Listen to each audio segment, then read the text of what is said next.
Hello, my name is Gary Schotten, and I'm here as a part of Inspiring Better Business. And I'm going to call this Head versus Heart. And I'll explain here that we all can gain head knowledge, but until we have our heart into something, it really has going to be lacking. I happen to have graduated as an engineer in a fairly prestigious minerals processing, mining, engineering university, and I worked my first 10 years in that field for a big oil company. Well, when I was in college, just to be honest with you, I wasn't that good of a student.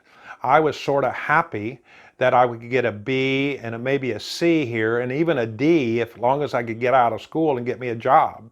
I didn't think I wanted to be in research. I didn't want to be in laboratories. I wanted to be out with hands-on and management and work for a big company that at first that's what I thought my goal was, and that's what happened. I graduated. I have a lot of choices. Chose one and I went to work for them. Well, when I was in college, I'm thinking, man, I'm getting all this knowledge. I'm going to hit the ground running when I get my first job. But the reality was, I went to college. I answered the questions on the test sufficient enough to get my degree, but I had only head knowledge. Until I applied that into the real world, did it move down to heart knowledge. I had moved from head to heart because now I started having a passion for it and understanding. In my case, it was heavy construction. I happened to manage and involved with a large plant installation, and it worked with a crane, with pouring concrete, welders, big loaders, heavy steel, and I didn't know about this, and I learned both the head knowledge, but then I had my heart in that in order to actually think ahead and be ahead of the game and be a good manager and good producer. I moved from head to heart. Well, after 10 years, I gave up that job openly. I took a leave of absence. I wanted to move to a new town and learn how faith works, how God would produce, through the Word of God, would teach me on faith and about the supernatural, how God works in the supernatural.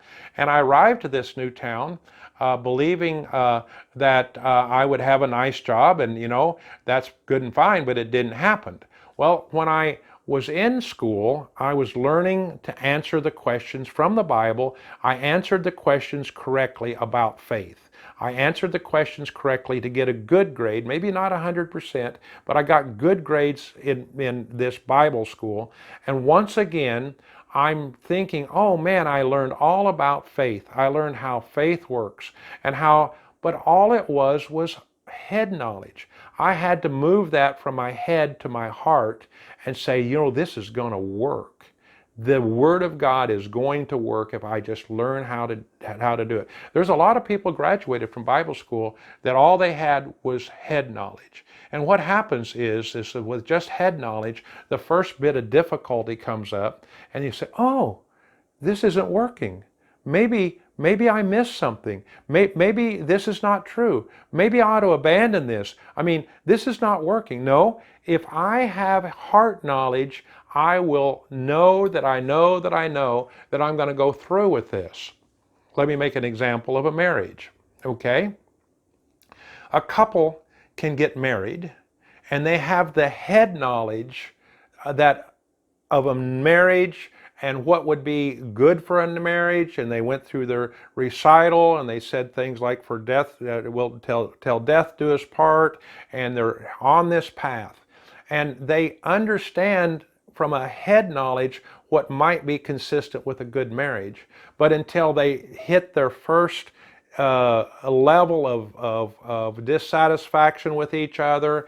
I'll call them fights, not necessarily physical fights, but challenges in their marriage, challenges with their finances, challenges with their life. Then they start second guessing. Well, maybe I didn't marry the right person. Maybe see, their marriage was all in their head, but if it was in their heart, they made a commitment. They're going to say, listen, we're going to find the problem and fix it. We're going to stick through it till we find to the resolve. We're going to make it work. I've been married 47 years.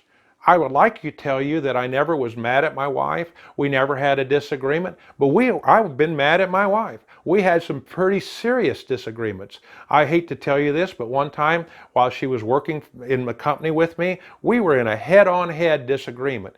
And I come to the conclusion that I'm the boss and she's going to have to respect my position, and she didn't obey me. And I said, you know, I'm going to call 911 and report you as a disobedient employee. I didn't mean to hit both. I hit 9 and then I hit 1 and I accidentally hit it a second time. You know, in Oklahoma, in the United States, when you hit 911, somebody comes. It's called the police. And now you've got to explain who dialed 911. And I had to explain to them that, yeah, my wife and I had a difference in agreement. I didn't hit her. We're not in a fight.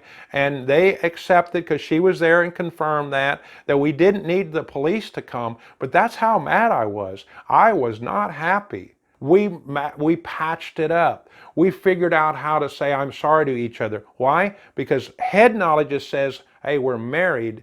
Heart knowledge says we're going to stick it through to the end. We're going to work it out till it doesn't, till it, as long as, and we're on track with God because we knew it was a godly marriage. Well, let's apply this to your business. You're going to start out in a business, and at first things might go pretty well. You might have read a book on how this was going to work. You have some anticipation. You have head knowledge about this. But until you're willing to say, I'm going to stick with this, I'm going to stick with this, and I'm going to figure it out. There's no word quit inside of me. I know of my good friend Bob Harrison, who talked about him and his wife. They were against their wall, their back of their wall. This is many, many years ago, and they grabbed hands under the table as they're talking to the banker, and the banker's saying, "Hey, you're done. You're finished. You're quit. You throw in the towel. You're out of here." And they just refused in a polite way to quit. That's the determination you're going to have.